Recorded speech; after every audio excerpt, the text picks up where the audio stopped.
ये video record हो रही है और इसकी रिकॉर्डिंग भी आपको मिल जाएगी, लेकिन सिर्फ उन्हीं को मिलेगी जिनका कुछ कोई कॉन्सेप्ट या कोई टॉपिक अच्छी तरीके से उनका उस टाइम पे क्लियर नहीं हुआ ड्यूरिंग क्लास और वो दोबारा रिकॉर्डिंग सुनना चाह रहे हैं तो उनको, लेकिन आपको क्लास में आना ज़रूरी है। आपकी अटेंडेंस ओके, आपकी अटेंडेंस जो है वो बहुत ज़्यादा मायने रखती है इस क्लास में। और फिर आपको एक प्रेजेंट भी दिया जाएगा at the end of the course, और इस कोर्स को इंशाल्लाह हम तज्जिए तक लेके जाएंगे। ये मैं बार बार रिपीट कर रही हूँ, तज्जिया मतलब कुरान की आयत का एनालिसिस। हम एक एक आयत को स्टडी करेंगे, नहवी तरकीब उसकी देखेंगे। जो हम ये इल्म नहव की डेफिनेशन आज पढ़ेंगे ना, और इल्म सर्फ की डेफिनेशन हम आज इंशाल्लाह ताला पढ़ेंगे, तो इसको हम किसी आयत में किस तरीके से एनालाइज करते हैं, उसकी मीनिंग्स क्या होती हैं, वो सब इंशाल्लाह हम पढ़ेंगे। पूरी पूरी सूरत हम इंशाल्लाह पढ़ेंगे, लेकिन उस सब के लिए हमें आपका साथ चाहिए। अगर आप हमारे साथ होंगे तो जब एक स्टूडेंट बहुत ज़्यादा जोश से जज्बे से पढ़ने की कोशिश करता है तो टीचर जो है वो उसको और ज़्यादा फिर बहुत ज़्यादा अच्छे तरीके से पढ़ाती है। वैसे तो यहाँ पे टीचर स्टूडेंट वाला कोई कॉन्सेप्ट नहीं है, we all are just friend. हम यहाँ पे फ्रेंड्स की तरह पढ़ेंगे, और आपको कोई भी क्वेश्चन हो तो आप कमेंट के जरिए मालूम कर सकते हैं, ठीक है। फैन मैंने बिल्कुल बंद कर दिया है, और अब जो है वो फैन भी नहीं चल रहा। उम्मीद है कि आपको आवाज़ बिल्कुल ठीक आ रही होगी। तो इल्मुल अस्वात में हमने पढ़ा था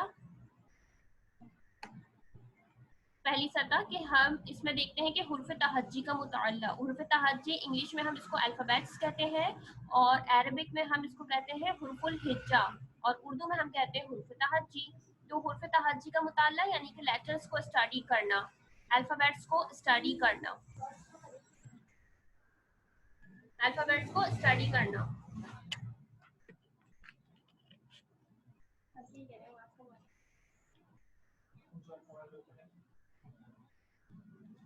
सेकेंड थिंग इज हुर्फ तहज्जी के तलफ़ुज़ का मुताल्ला, यानी कि मखरजुल हुरूफ, कौन कौन सा लेटर कौन सी प्लेस से अदा होता है, कौन सा लेटर कौन सी जगह से अदा होता है, ये हम पढ़ेंगे।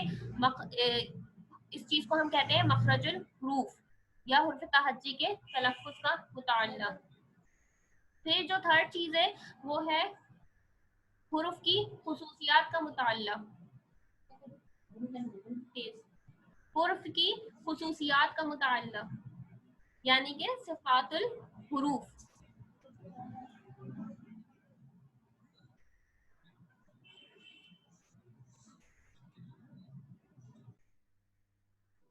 सिफ़ातुल हुरूफ यानी कि एट्रीब्यूट्स ऑफ लेटर या क्वालिटीज ऑफ लेटर, या हम कह सकते हैं कि करेक्टरिस्टिक्स ऑफ लेटर्स।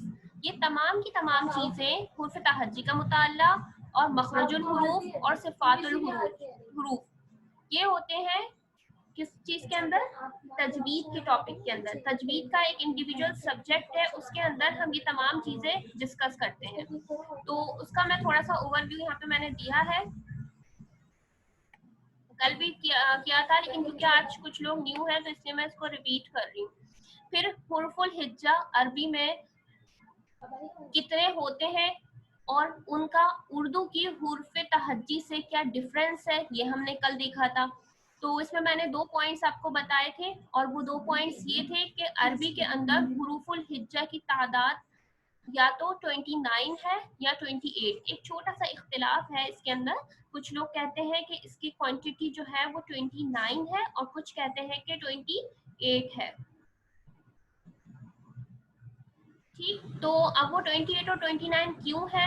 वो 28 और 29 इस अलिफ की वजह से। अलिफ की अरबिक हुरूफुल हिज्जा के अंदर 2 शक्लें हैं।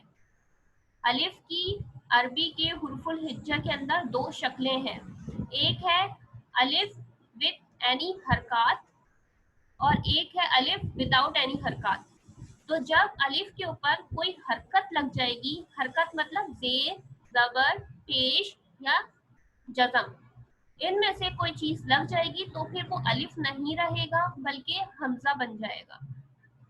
और अगर उसकी किसी वर्ड के अंदर उसके ऊपर कोई हरकत नहीं है तो फिर हम उसको अलिफ ही कंसीडर करेंगे। तो अगर इसको लोग अलग पढ़ते हैं, मतलब हमजा अलग कंसीडर करते हैं, तो उस नजरिए से ये 29 हो जाती है। और अगर इसको अलिफ ही कंसीडर करते हैं कि अलिफ की दो शक्लें होती हैं, और तो फिर उसको ये 28 कंसीडर करते हैं। फिर दूसरा हमने देखा था कि हम क्योंकि ये तमाम के तमाम हुरूफ तहज्जी और हुरूफुल हिज्जा दिखने में बिल्कुल उर्दू जैसे ही है, तो how can we differentiate these Arabic letters with Urdu ones, हम इसको उर्दू वाले हुरूफुल हिज्जा से किस तरीके से डिफरेंशिएट करें। तो उसके लिए एक छोटी सी ट्रिक मैंने बताई थी। जो लेटर्स ए साउंड के ऊपर खत्म हो रहे हैं उर्दू के अंदर, जो लेटर्स उर्दू के अंदर ए साउंड के ऊपर खत्म हो रहे हैं, अरबी में हम उन्हें आ साउंड के ऊपर खत्म करेंगे। अरबी में हम उन्हें आ साउंड के ऊपर खत्म करेंगे। जैसे एग्जांपल पढ़ के देखते हैं, अलिफ, फिर ये बे, उर्दू में हम इसको बे पढ़ते हैं, यानी कि लास्ट में ए का साउंड आ रहा है, तो हम अरबी में इसको कैसे पढ़ेंगे, बा, आ का साउंड देंगे। जो लेटर्स उर्दू में ए साउंड के ऊपर खत्म हो रहे हैं, हम उनको अरबी में आ साउंड के ऊपर खत्म करेंगे। ठीक है, जैसे अब मैं पढ़ती हूँ, एक सेकंड जी, मैं पढ़ती हूँ अलिफ, बा, ता, था, जीम, हा, खा, दाल, ज़ाल, रा, ज़ा। अब ये देखें, जिसमें मैं जो अरबी में ए साउंड पे खत्म हो रहा है उसको मैं आ पे कर रही हूँ, ब, ब, त, ठीक है। फिर जीम खत्म नहीं होता, तो जीम उर्दू और अरबी में सेम ही है। फिर हा, अरबी में उर्दू में हे पढ़ते हैं हम इसे, और अरबी में हम इसे हा पढ़ेंगे, हा। फिर दाल भी सेम रहता है, दाल भी सेम रहता है। फिर रॉ, उसमें वहां पे रे और यहाँ पे रॉ। फिर सीन, शीन, सॉद, दॉद, ये सारे के सारे सेम ही रहते हैं। बस इनकी क्वालिटीज को यहाँ पर हमें देखना है। क्वालिटी मतलब इसको किस तरीके से अदा करना है। ये सारे के स्वाद, दॉद और फ, ये सारे के सारे मोटे पड़ जाते हैं, पुर पड़ जाते हैं। ठीक है। फिर आइन, वाइन, आइन गाइन भी सेम ही रहता है, क्योंकि ये उर्दू में ए साउंड पे खत्म नहीं हो रहे। फ में चेंजेस आई है। ठीक, कॉफ सेम रहता है, काफ भी सेम रहता है, लाम, मीम, नून, वाव, हा, और फिर या में चेंजेस आए, ये और फिर या। तो जो वर्ड्स उर्दू के अंदर ए पे खत्म होंगे, हम उन्हें अरबी में आ पे खत्म करेंगे। उसके बाद हमने देखी थी कि हुर्फ तहज्जी की तादाद तो हम डिस्कस कर चुके हैं। ठीक, उसके बाद एराब और हरकात। एराब और हरकात को हमने देखा था, और एराब और हरकात में एक छोटा सा लिटिल डिफरेंस है। और वो डिफरेंस क्या है? वो डिफरेंस ये है कि हरकात हर जेर जबर पेश को कहेंगे। जेर जबर पेश, तनवीन, दो जबर दो जेर दो पेश, खड़ा जबर खड़ी जेर या उल्टा पेश, इन सब को हम हरकात कह सकते हैं, अगर तो वो किसी भी वर्ड के किसी भी लेटर के ऊपर आ रही है। जैसे अगर मैं बात करूं, यहाँ पे ये वर्ड लिखा हुआ है हुरूफ। हुरूफ में कितने लेटर्स हैं? हा, र, वाव और fe, 4 लेटर्स हैं। इन 4 लेटर में से अगर ये सैम्पल्स हा पे शो हो, रा पे शो हो, वाव पे शो हो,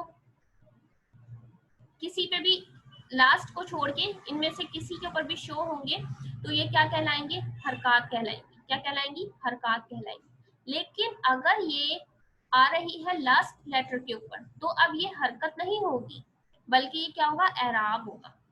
क्या होगा? एराब। एराब is the symbol of last letter.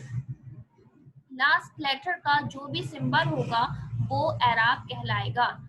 Last alphabet का जो भी सिंबल होगा वो एराब कहलाएगा। और लास्ट को छोड़कर जितने भी हुरूफ हैं उनके ऊपर जितनी भी हरकत आएंगी उन सबको हम हरकत कहेंगे।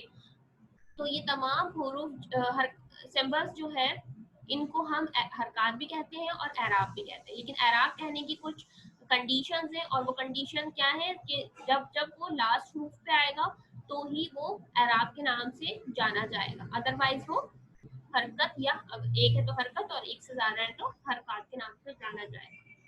अब देखें कि लफ्ज किस तरीके से बनता है। तो लफ्ज अरबी के अंदर, अरबी की मैं बात करूं, अरबी के अंदर लफ्ज जो है वो दो चीजों से मिलके बनता है। एक होता है हुर्फ तहज्जी या हुरूफुल हिज्जा, और दूसरा फिर होते हैं उसके हरकत और एराब। अगर अरबी के अंदर मैंने कोई भी इबारत लिख दी यहाँ पर, लेकिन उसमें मैंने, क्योंकि अरबी हमारी जबान नहीं है, तो अगर हम उसके अंदर हरकत और एराब नहीं होंगे तो हम उसको पढ़ नहीं सकेंगे, हम उसकी प्रोनाउंसिएशन ठीक तरीके से नहीं कर सकेंगे। तो अगर हमें उसकी प्रोनाउंसिएशन ठीक करनी है तो उसके लिए हमें हरकत और एराब को पढ़ना बहुत ज्यादा जरूरी है। ठीक है, तो लफ्ज इसी तरीके से बनता है अरबी के अंदर कि हुर्फ तहज्जी और उसके साथ साथ हरकत और एराब। ये हमारा फर्स्ट लेवल कंप्लीट हुआ जो कि था इल्मुल अस्वात। अब हम स्टडी कर रहे हैं सेकंड टॉपिक को, जो कि है सेकंड लेवल जो कि हमने पढ़ा था। अरबी सीखने के 3 लेवल्स हैं। नंबर 1 इल्मुल अस्वात, वो हमारा कंप्लीट हो चुका है। वैसे तो इसकी एक अलग फील्ड है और एक अलग सब्जेक्ट है, तजवीद के ऊपर बहुत हम सबको ये सीखनी चाहिए, क्योंकि ये हर बंदे के ऊपर वाजिब है तजवीद सीखना, फर्ज है हर बंदे के ऊपर तजवीद सीखना। क्योंकि अगर हम तजवीद नहीं सीखेंगे और तजवीद के बगैर कुरान पढ़ेंगे, नमाज पढ़ेंगे, तो हम कुछ गलतियां ऐसे कर देंगे कि जिसमें हमें बहुत गुनाह होगा, जिसमें हमें बहुत गुनाह होगा। तो गुनाह से बचने के लिए हमें चाहिए कि हम तजवीद सीखें, क्योंकि हम सब पर फर्ज है। अच्छा, दूसरी सतह है इल्मुस सर्फ। इल्मुस सर्फ की अगर मैं कंप्लीट डेफिनेशन आपको बताऊं तो फिर उसके हिसाब से आपको समझना थोड़ा सा मुश्किल हो जाएगा, तो मैं जर्नल बात यहाँ पे करूंगी। वैसे सर्फ के मायने होते हैं एक चीज को एक हालत से दूसरी हालत में बदल देना। इल्मुस सर्फ में से अगर मैं सर्फ की लग़वी मीनिंग आपको बताऊं तो इसकी मीनिंग होती है एक चीज को या एक हालत से दूसरी हालत में बदलना। लेकिन यहाँ पे जैसे इल्म सर्फ, तो हम यहाँ पे क्या करेंगे, इनफरादी कलमे का तज्जिया, इंडिविजुअल वर्ड को एनालाइज जो हम करेंगे वो आता है इल्म सर्फ के अंदर। Deep study of an word, ये कहलाएगा इल्म सर्फ। जैसे कि मिसाल है यहाँ पे लिखी फेल मुजर्रद, यानी कि अगर लिखा हुआ है अकला, अकला फेल है, या इजी ले लेते हैं हम कोई भी शराबा, शरीबा, शरीबा का मतलब होता है पीना, ठीक है, शरीबा मतलब पीना। तारमा, तारमा का मतलब होता है खाना, ठीक है। तो ये अब ये फेल मुजर्रद से है और या ये फेल मजीद से है, फिर उसमें कौन से कायदे लगे, फिर ये यहाँ पर क्या बन रहा है, ये तमाम चीज़ें ये हम आगे पढ़ेंगे। कंफ्यूज नहीं हो आप इन वर्ड से कि मुजर्रद क्या होते हैं और मजीद क्या होते हैं, ये सब हम इंशाल्लाह पढ़ेंगे। तो एक ही वर्ड का, एक इंडिविजुअल वर्ड का बहुत ज़्यादा डीप स्टडी करना वो कहलाता है इल्मुस सर्फ, ठीक है। उस पर कलमे के कवायद का तज्जिया, जैसे मैंने आपको बताया कि इस कलमे के ऊपर कौन से कवायद लग रहे हैं, और ये लग रहा है तो क्यों लग रहा है, इसकी क्या वजह है। जैसे ये जैदून है, तो ये जैदून एक कलमे के अंदर क्या बनकर आ रहा है, इसकी क्या ये फेल है, फाइल है, मफूल है, या इजाफी कोई चीज़ है। तो ये सब, ये यदखुलू भी एक फेल है, फेल कौन सा है, माजी है, मुस्तकबिल है या हाजिर है, ये सब चीज़ें। सुम्मा क्या है ये, और सुम्मा का जबर नहीं है यहाँ पे। बहरहाल ये सब चीज़ें हम इंशाल्लाह पढ़ेंगे इल्म सर्फ के अंदर, ठीक है। और इसकी भी एक कंप्लीट डीप स्टडी है कि मैं आपको सिर्फ अभी ओवरव्यू दे रही हूँ। उसके बाद जो थर्ड चीज़ है वो है इल्म नहव, ये थर्ड लेवल है इल्मुन नहव। इल्मुन नहव होता है एक जर्नल एनालिसिस करना, किसी भी सेंटेंस का एक जर्नल एनालाइज करना, मुकम्मल जुमला या कलाम का तज्जिया। मतलब हम इसमें डीप स्टडी नहीं करते बल्कि एक जर्नल ही पढ़ लेते हैं। वी स्टडी कलमा इन जुमला, वी स्टडी कलमा इन जुमला, नॉट कलमा बाय इटसेल्फ। तो ये एक जर्नल स्टडी होती है किसी भी सेंटेंस की। जैसे मैंने अगर मैं आपको कहूँ, एक जुमला मैंने कहा, फाइज ने अहमद को मारा, फाइज ने अहमद को मारा। अब मैं पूछूंगी फाइज क्या है यहाँ पर, फाइज हमारा क्या सब्जेक्ट है, ठीक है। फाइज ने अहमद को मारा, अब मारने का, अब मारा जो है ये हमारा हो जाएगा वर्ब, ठीक है। और किसको मारा, अहमद को मारा, तो अहमद हमारे पास हो जाएगा मफऊल। तो ये जनरल डिस्कशन जो होती है किसी भी सेंटेंस की, वो हम पढ़ेंगे इल्मुन नहव। फिर उसकी एक एक वर्ड की डीप स्टडी वो आती है इल्मुस सर्फ में। तो हम जो हमारा स्कोप है इस कोर्स का वो ये है कि हम इल्मुन नहव तो हमारा साथ साथ चलता ही रहेगा, हमें हमारा जो एक्चुअल स्कोप है वो है इल्मुस सर्फ का, कि हम ये चीज असल में सीखेंगे। हम ये चीज सीखेंगे कि हम एक एक वर्ड की डीप स्टडी को हम हमारा सीखना असल मकसद है, ठीक है। अब हम इसका तफसीली जायजा जो है वो लेते हैं। इल्मुन नहव जैसे मैंने बताया ऐसी इबारत जो मुफीद मायने रखती हो। देखिए हम पढ़ते हैं, हमारे सामने कुछ वर्ड्स होते हैं और कुछ सेंटेंसेस होते हैं जो कि मीनिंगफुल भी होते हैं और मीनिंगलेस भी होते हैं। हम लोग डेली रूटीन के अंदर कुछ वर्ड्स भी ऐसे यूज करते हैं और कुछ सेंटेंस भी ऐसे यूज करते हैं। जैसे खाना वाना, अब खाना तो समझ में आ रहा है कि खाना जो है वो एक मायना रखने वाला एक लफ्ज है, वाना के कोई मायने नहीं है। इसी तरीके से जुमले भी होते हैं। तो जुमला की डेफिनेशन क्या होगी, जुमला या कलाम ऐसी इबारत जो मुफीद मायने रखती हो, ऐसी इबारत जो मुफीद मायने रखती हो, जिसको हम कहते हैं यूजफुल एक्सप्रेशन या लफ्जुल मुफीद। यहाँ पे एक एग्जांपल लिखिए, जा जैदुन इलल बैती, जा का मतलब होता है आना, जैदुन जैद आया, इला की तरफ, बई घर की तरफ, तो आया जैद घर की तरफ। तो इस सेंटेंस में हमें एक कंप्लीट बात मालूम हो रही है। तो इसका मतलब ये क्या है, एक जुमला है, क्योंकि ये हमें एक मुफीद मायने दे रहा है, एक कंप्लीट बात हमें समझा रहा है। तो जुमला क्या होता है अरबी के अंदर और उर्दू के अंदर भी जुमला यही होता है, ऐसी इबारत जो एक मुफीद मायने रखती हो, जिसका एक मीनिंग हो और कोई उसका मकसद हो। तो ये अच्छा, अब जुमले को अरबी वालों ने कुछ पार्ट्स के अंदर डिवाइड किया है। जैसे कि हमारा कोई भी वर्ड होता है, इंग्लिश में अगर हम कोई वर्ड लेते हैं तो वो वर्ड भी किसी ना किसी पार्ट्स ऑफ स्पीच से बिलोंग कर रहा होता है। इसी तरीके से अरबी के अंदर भी हर वर्ड, हर मीनिंगफुल वर्ड किसी ना किसी पार्ट्स ऑफ स्पीच से बिलोंग कर रहा होता है। तो उसी पार्ट्स ऑफ स्पीच की फिर हम डीप स्टडी करते हैं, तो उसके बाद हमें पता लगता है कि ये वर्ड कौन सी पार्ट्स ऑफ स्पीच से बिलोंग कर रहा है। उसके लिए अरबी वालों ने बहुत ज़्यादा आसानी हम लोगों को दी है और ये कहा है कि इंग्लिश के अंदर तो 8 पार्ट्स ऑफ स्पीच होते हैं, लेकिन अरबी वालों ने इसको बहुत ज़्यादा कंसाइज कर लिया और कंसाइज करने के बाद इन्होंने कहा कि अरबी के अंदर पार्ट्स ऑफ स्पीच सिर्फ और सिर्फ 3 है। अरबी के अंदर पार्ट्स ऑफ स्पीच सिर्फ और सिर्फ 3 है। एक होता है हमारे पास इस्म, दूसरा हमारे पास है फेल और तीसरा हमारे पास है हर्फ। ये अरबी की पार्ट्स ऑफ स्पीच है, या आप कह सकते हैं अक़सामुल कलाम, अक़सामुल जुमला, जुमले की अक़साम। तो जुमले की अक़साम या तो होगी हमारे पास इस्म में से कोई वर्ड लिखा हुआ होगा, किसी भी साइड कुरान शरीफ से आप कोई वर्ड उठाएं, ठीक है, हदीस से कोई भी वर्ड उठा लें, या आप किसी भी बुक से, अरबिक की बुक से कोई सेंटेंस उठा लें, वो या तो इस्म होगा या तो फिर वो होगा फेल और या तो फिर होगा वो कोई हर्फ। इससे हटकर कहीं से आपको कोई चीज नहीं मिलेगी। इन तीन ही चीजों में से वो कोई ना कोई एक कैटेगरी होगी, या तो वो होगा इस्म या होगा फेल या फिर होगा हर्फ। अब उर्दू में भी हमने इस्म पढ़ा है, इंग्लिश में भी हम पढ़ते हैं नाउन। तो अरबी के अंदर इस्म क्या है, अरबी के अंदर इस्म क्या है, हमें ये देखना है।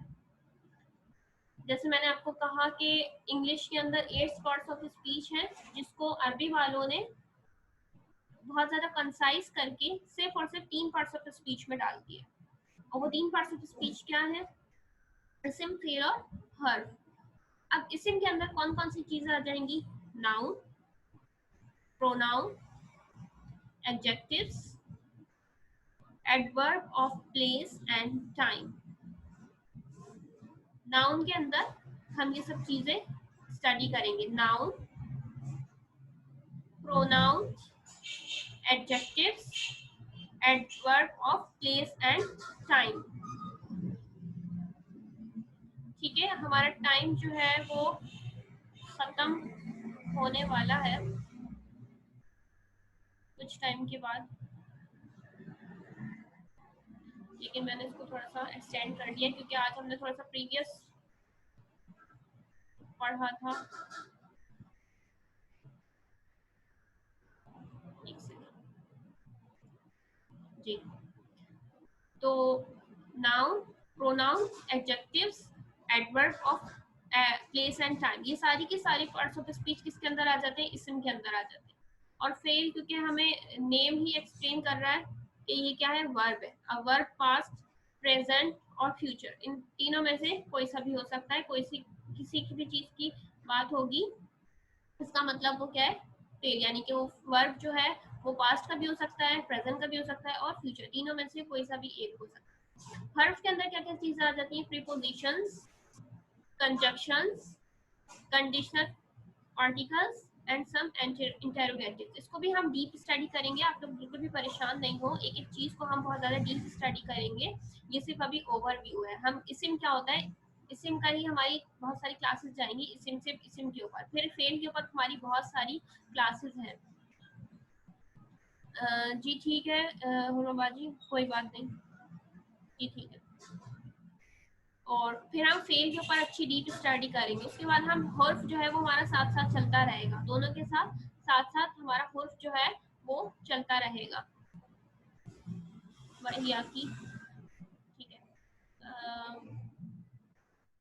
जी। तो इसे हम डीप स्टडी करेंगे, फिर फेल हम डीप स्टडी करेंगे और हर्फ जो है वो हमारा साथ साथ चलता रहेगा साइड में।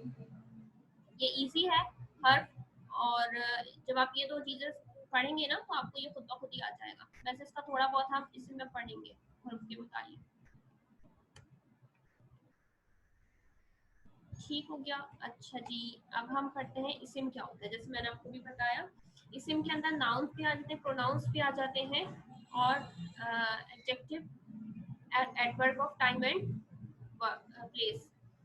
तो उर्दू के अंदर हमने पढ़ा है किसी भी शख्स का, चीज का, जगह का नाम जो है वो इसिम कहलाएगा।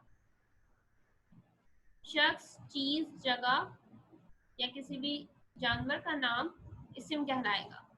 जबकि अरबी के अंदर में ये तमाम चीजें होती हैं। इसके साथ साथ दो चीजें और इंक्लूड हो जाती हैं। सिर्फ दो चीजें और इंक्लूड हो जाती हैं, और वो दो चीजें क्या हैं? सिर्फ एडजेक्टिव्स, क्वालिटीज, ये भी इस्म के अंदर ऐड होगा। जैसे कोई खूबसूरत है तो खूबसूरत होना उसकी सिफ्त है, लेकिन हम उसको भी कहेंगे कि ये इस्म है। खूबसूरत को क्या कहते हैं अरबी में? जमीलुन। अगर मुज़क्कर है तो जमीलुन, और अगर मुअन्नस है तो जमीलतुन। तो हम कहेंगे कि ये इस्म है। ठीक है। हसनुन, हसनुन भी एक सिफ्त है, इसका मतलब होता है बहुत अच्छा, तो ये भी इस्म है। उसके बाद जो एक दूसरी चीज है वो है काम का नाम, नेम ऑफ एक्शन। काम का नाम, नेम ऑफ एक्शन, वो भी इस्म कहलाएगा। अब यहाँ पे छोटी सी कंफ्यूजन है कि हमें काम का नाम ही को इस्म कहना है, क्योंकि काम तो होता है वर्ब, और वर्ब आ गया तो वो फेल में चला जाएगा, वर्ब में चला जाएगा। तो यहाँ पे हम सिर्फ काम का जो नाम है ना उसको इस्म कंसीडर करेंगे। बहुत सिंपल सी चीज है, बिल्कुल घबराना नहीं है। काम का नाम जिसमें जमाना पाया नहीं जाए वो इस्म कहलाएगा।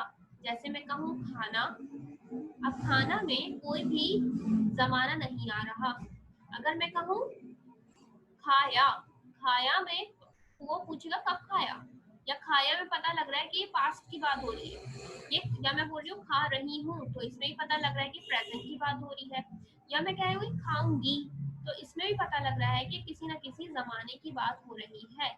लेकिन अगर तो मैं कहती हूँ सिर्फ खाना, खाना is a name of verb, पीना, सोना, उठना, इसकी एक छोटी सी आइडेंटिफिकेशन है, एक हिंट है, लास्ट में ना का साउंड आए तो वो क्या है, नेम ऑफ एक्शन, काम का नाम है, आखिर में ना का साउंड आए, ठीक है, तो वो हो जाएगा नेम ऑफ एक्शन।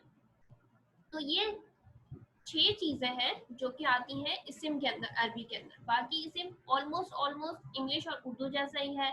किसी भी चीज का नाम, चाहे वो इंसान हो, ठीक है, जगह हो, चीज हो, कोई भी जानवर हो, कुछ भी हो, तो इनका जो नेम होगा वो कहलाएगा इस्म। इसके साथ साथ सिर्फ और सिर्फ 2 चीजें हैं, एक हो गई सिफ्त और दूसरी हो गई, हाँ, ये काम का नाम, ठीक है। और काम के नाम में भी आखिर में नून अलिफ ना का साउंड आएगा, तो इसका मतलब कि ये this is a name of action, काम का नाम, ठीक। हमारी क्लास खत्म होने में सिर्फ 5 मिनट है, तो मैं चाहूंगी कि ये थोड़ा इंट्रोडक्शन फेल और हर्फ का भी दे दूं। अगर कोई कंफ्यूजन हो तो फिर हम इसको, थर्सडे को हमारी ओरल टेस्ट है। आप लोगों को ये जो आज और कल स्टडी हमने की है उसका वर्बल टेस्ट जो है वो मैं कंडक्ट करूंगी थर्सडे को। मैं आपसे पूछूंगी, आप लोग मुझे कमेंट में बताइएगा, और इससे रिलेटेड कोई भी क्वेश्चन हो, कोई भी क्यूरी हो, तो वो आप लोग मुझसे ड्यूरिंग क्लास थर्सडे को मालूम कीजिएगा, ठीक है। दूसरी चीज है फेल। फेल भी बहुत इजी है, उर्दू वाला ही और इंग्लिश वाला ही। ऐसा काम जिसमें कोई जमाना पाया जाए, यहाँ पे होगा काम प्लस जमाना, काम प्लस जमाना। जैसे मैंने अभी एग्जांपल दी, एग्जांपल यहाँ पे भी लिखी है, अकला। अकला का मतलब होता है उसने खाया, उस एक मुजक्कर ने खाया। असल में तो इससे माने होते हैं उस एक मुजक्कर, यानी कि उसकी बात हो रही है और वो भी एक मुजक्कर हो, मेल हो, उस एक मेल ने खाया। सेकंड है जहाबा। जहाबा वो गया, वो भी यहाँ पे सिंगुलर और मेल की बात हो रही है, वो एक मुजक्कर गया। फिर समीआ। समीआ का मतलब होता है सुनना, उस एक मुजक्कर ने सुना। तो यहाँ पर ये सारी की सारी पास्ट की बात हो रही है, खाया, उसने खाया, पास्ट की बात हुई, वो गया, ये भी पास्ट की बात है, समिया, उसने सुना, ये भी पास्ट की बात है। तो यहाँ पे मैंने सारी एग्जाम्पल पास्ट की ही लिखी है, इसमें प्रेजेंट की भी हो सकती है और फ्यूचर की भी हो सकती है, वो मैंने नहीं लिखी, थोड़ी सी आप लोगों को कंफ्यूजन हो जाती है स्टार्टिंग में, इसलिए मैं डीप स्टडी इंशाल्लाह जब इसकी करेंगे तो हम एक एक चीज फिर देखेंगे। अच्छा, तो फेल क्या होता है, काम प्लस जमाना is called fail, is called verb, ठीक है। और जमाना कोई सा भी हो सकता है, पास्ट का भी हो सकता है, प्रेजेंट का भी हो सकता है और फिर फ्यूचर का भी हो सकता है। तो काम प्लस जमाना होगा हमारा फेल। फेल, उसके बाद जो थर्ड चीज है जिसको मैंने कहा था बहुत इजी है और हम इसको साथ साथ इंशाल्लाह पढ़ते रहेंगे, ये होता है एक कलमा, एक ऐसा कलमा जो अपने माने वाजे करने के लिए किसी इस्म या फेल का मोहताज हो। हर्फ जो है ना हमेशा डिपेंडेंट होता है, हर्फ को अपने मायने इसके कोई होते तो है, इसके अपने मायने, लेकिन वो मीनिंगफुल नहीं होते। इसको अपने मायने मीनिंगफुल बनाने के लिए किसी इस्म या फेल की जरूरत होती है। जैसे यहाँ पे एग्जांपल लिखिए, मिन। मिन का मतलब होता है से। अगर मैं मिन मिन मिन आपके सामने करती रहूँ, आपकी समझ में नहीं आएगा, आप बोलेंगी आप ये क्या कह रही हैं, मिन से मतलब क्या कह रही हैं आप। तो फिर अगर मैं कहूंगी मिनल मस्जिदी, मस्जिद से, अब आपकी कुछ समझ में आई ये बात, मिनल बैती, घर से, तो अब आपकी थोड़ी थोड़ी बात क्लियर हुई है, ठीक है। इंग्लिश में हम इसको फॉर्म कह देंगे, ठीक है। इला, सेकंड वन इज इला। इला मतलब की तरफ या टू। अगर मैं इला इला करती रहूं तो भी आप सब समझ में नहीं आएगा, इसके लिए आपको कोई ना कोई इस्म या फेल की जरूरत। इलल मस्जिदी, मस्जिद की तरफ। इलल बैती, घर की तरफ, ठीक है। आला, आला का मतलब होता है पर, ऑन। अलल मकतबी, डेस्क पर, मकतब कहते हैं डेस्क को। अलल मकतबी, डेस्क पर। तो ये इस हर्फ जो है उसके अपने कोई मायने नहीं होते, और उसको अपने मायने वाजे करने के लिए किसी इसम या फेल की ज़रूरत होती है।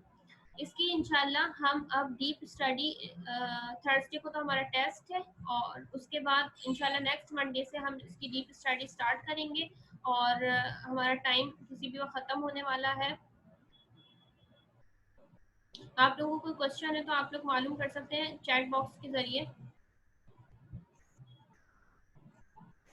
आज जो कुछ